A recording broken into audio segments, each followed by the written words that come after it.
Es de bien sabido que los antibióticos actúan con un mecanismo de acción bastante peculiar y diverso, pero especialmente la mayoría de los antibióticos se encargan de atacar la principal defensa de un organismo procariota, de una bacteria, su pared celular, es decir, su muralla. Sin embargo, la bacteria no está indefensa, sino que también posee ataque en su propia pared celular, es decir, en su barrera defensiva. La mayoría de los antibióticos convencionales, como por ejemplo el género de las aminopenicilinas, donde encontramos la amoxicilina, la ampicilina o la propia piperacilina, de por sí son unos excelentes antibióticos, pero muy pocos suelen llegar intactos a la pared celular de la bacteria, es decir, a la muralla defensiva. Para eso suelen utilizar señuelos. Uno de estos señuelos son los que se conocen como inhibidores suicidas. Y estos inhibidores suicidas se asocian mucho en la terapia antibiótica. De ahí que la amoxicilina tiene, por ejemplo, el ácido clavulánico y la piperacilina se asocia al tazobactam.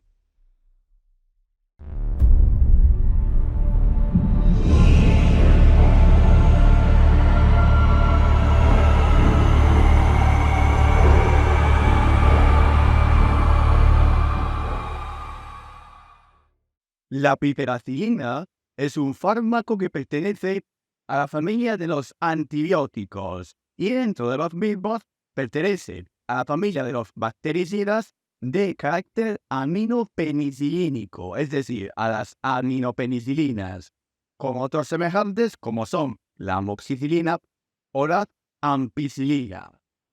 La piperacilina se suele asociar con otros fármacos y sustancias químicas para potenciar su efecto terapéutico, su efecto antibiótico. Y en este caso, la piperacilina se suele asociar con el tazobactam. El tazobactam, al igual que el ácido clavulánico para la amoxicilina, es un inhibidor suicida de beta-lactamasas, como veremos más adelante. La piperacilina y el tazobactam lo podemos encontrar en el mercado sanitario y farmacéutico bajo el nombre comercial de Tazocel. Y aquí podemos observar la estructura y conformación química de la piperacilina, donde vemos la principal particularidad o núcleo de todo antibiótico de tipo aminopenicilínico, es decir, la presencia del anillo propio de las aminopenicilinas, así como también la estructura de la beta-lactama propia de todas las penicilinas, independientemente de qué grupo sean. Y también vemos otras estructuras asociadas, como por ejemplo, vemos varios grupos amino, la presencia de un grupo benceno y también la presencia de un anillo nitrogenado.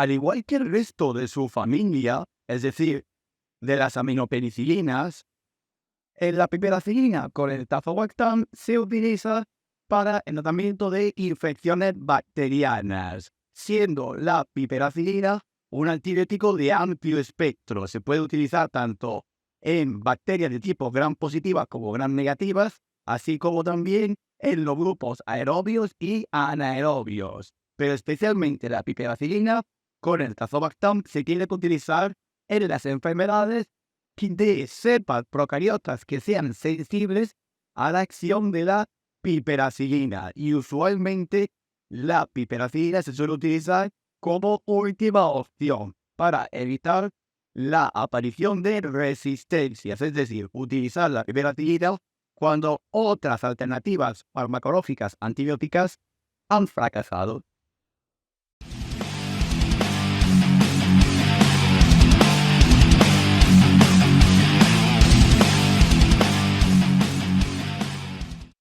La mayoría de los antibióticos, independientemente de que sean cefalosporinas, aminopenicilinas o carbapenems, no suelen tener mucha contraindicación, pero si el paciente presenta un cuadro de alergia a la piperacilina o al tazobactam, no utilizaremos el antibiótico combinado. Y dentro de las precauciones tenemos que tener en cuenta, de nuevo, la probabilidad de un cuadro de hipersensibilidad a las aminopenicilinas. Mucho cuidado con los pacientes que tienen tratamiento con hemorragia, ya que se ha demostrado que las aminopenicilinas tienen cierta interacción con los anticoagulantes, como veremos más adelante. Como todo antibiótico, favorecer la resistencia de las bacterias a la piperacilina puede derivar en una colitis pseudomembranosa y colonizaciones procariotas externas. Y de nuevo recalcar la importancia de la resistencia. Hay que utilizar los antibióticos solamente cuando sean necesarios. Si el paciente tiene cierto grado de nefropatía y o hepatopatía, utilizaremos la piperacilina con un poco de reducción de dosis, es decir, con un ajuste de dosis, como veremos al final del vídeo. Y en las poblaciones jóvenes, en pediatría, la piperacilina se puede utilizar, pero a dosis concretas. Y por supuesto, hay que revisar las interacciones de la piperacilina y el tazobactam con el resto de la dosis existente.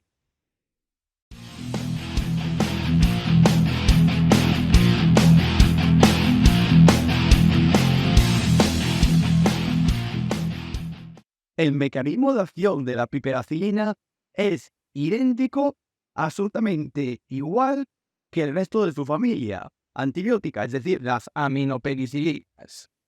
La piperacilina tenemos que saber primero que es una aminopenicilina de tipo beta-lactámica y su mecanismo de acción es la inhibición de la síntesis de peptidoglicanos que se reparte por la pared celular procariota, lo cual conlleva a la ruptura de la misma y la muerte bacteriana. Y el tazobactam, al igual que el ácido clavulánico en el caso de la amoxicilina, es un inhibidor suicida de las beta-lactamasas. Las beta-lactamasas son sustancias químicas que la bacteria segrega para inhibir a la piperacilina, es decir, para atacar al antibiótico, para defenderse. De ahí que el tazobactam hace de señuelo para que la piperacilina pueda llegar a la pared procariota en gran cantidad y sin apenas sufrir degradación y ejercer su acción bactericida.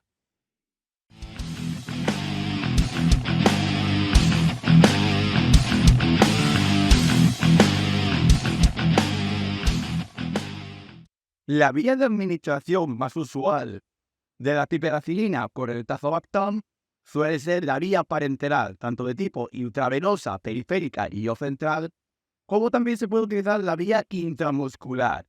Pero debido a los grandes volúmenes a los cuales se presenta en la forma farmacéutica de la piperacilina por el tazobactam, lo más recomendable es utilizar la vía parenteral intravenosa.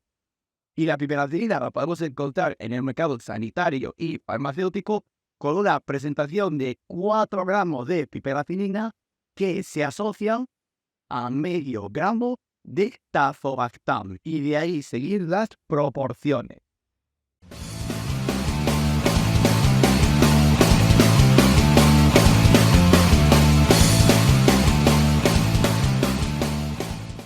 La posología más habitual de la piperacilina con el tazobactam está bastante estandarizada, pero debemos de tener en cuenta la patología o el patógeno al cual vamos a enfrentar con la piperacilina y, por supuesto, ver si hay una resistencia a la piperacilina o si otras alternativas farmacéuticas antibióticas han fracasado. En los adultos podemos utilizar 4 gramos de piperacilina y medio gramo de tazobactam cada 8 horas o reducir la dosis. Por ejemplo, 2 gramos de piperacilina que se asocian a 250 miligramos de tazobactam cada 4 o 6 horas. Y la duración del tratamiento suele ser aproximadamente de 5 a 14 días, es decir, de una semana a 2. Y en pediatría podemos utilizar dosis de 8 miligramos por kilogramo de piperacilina que se asocian a 0,1 miligramos por kilogramo de tazobactam cada 6 u 8 horas. Y el tratamiento suele durar entre 5 a 14 días, según se vaya viendo la evolución de la enfermedad. Y por supuesto se requiere la revisión de la bibliografía de dosis de la piperacilina.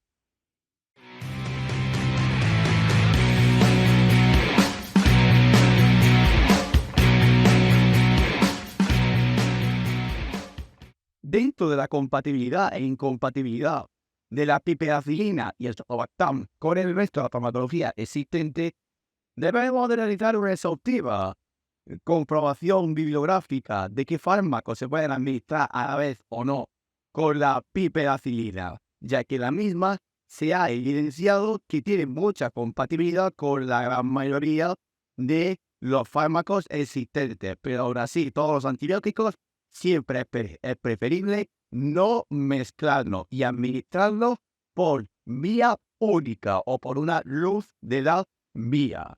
Y dentro de las interacciones tenemos que saber que la piperacilina tiene sinergia y potenciación de los efectos terapéuticos si se asocia con sus propias familias antibióticas, sea con las aminopenicilinas, con los carbapenes, los beta-lactámicos, con todos especialmente.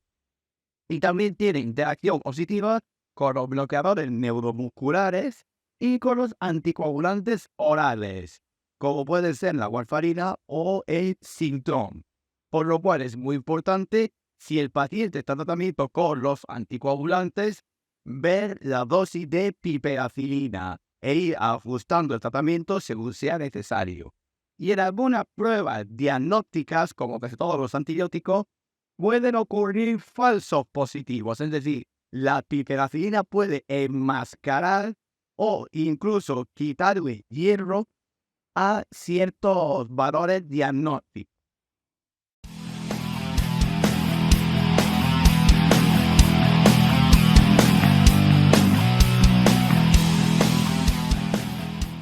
La piperacilina con el tazobactam, la verdad ni comparte los mismos efectos adversos y secundarios que el resto de su familia, como puede ser la amoxicilina o la ampicilina.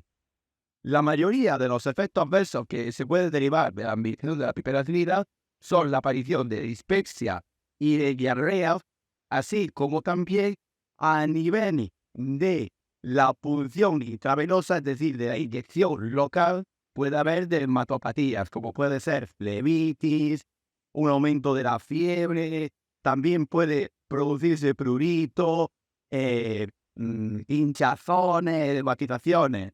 Puede suceder. Por supuesto, el mayor efecto adverso de la piperacilina son las colonizaciones, es decir, el organismo, especialmente el patógeno procariota, al final ejerce una acción resistente a la piperacilina y que conlleva que esa infección se puede extender por otras partes del cuerpo. Puede haber una colonización orgánica.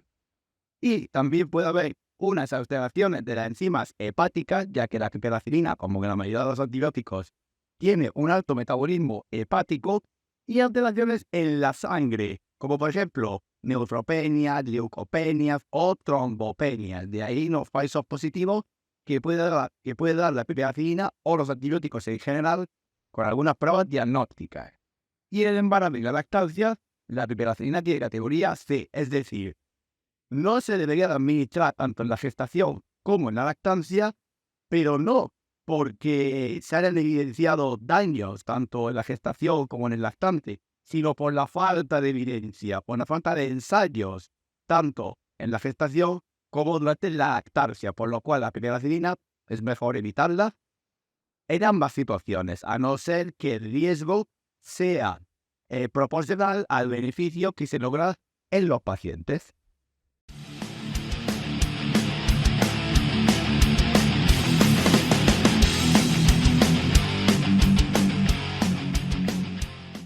Por último, tenemos que decir que la piperacilina con el tazobactam, dentro de los ámbitos de dialización y técnicas continuas de reemplazo renal, se ha demostrado que es una sustancia dializable y usualmente suele requerir un ajuste de dosis en función del grado de nefropatía que presenta el paciente. Por ejemplo, con una carga de creatinina de 10 a 20 mililitros por minuto, podemos utilizar la dosis de adulto, pero en vez de darla cada 8 horas, la vamos a dar cada 12 horas. Y ya si el paciente tiene un grave daño renal, pues entonces utilizaremos la misma dosis de adulto, pero ya 2 veces al día o incluso una vez al día. Debemos recordar que la piperacilina, como todos los antibióticos, hay que evitar la resistencia procariota. La piperacilina se debe de consumir bajo receta y prescripción facultativa. Nunca está con el autoconsumo, siempre con un poco de cabeza.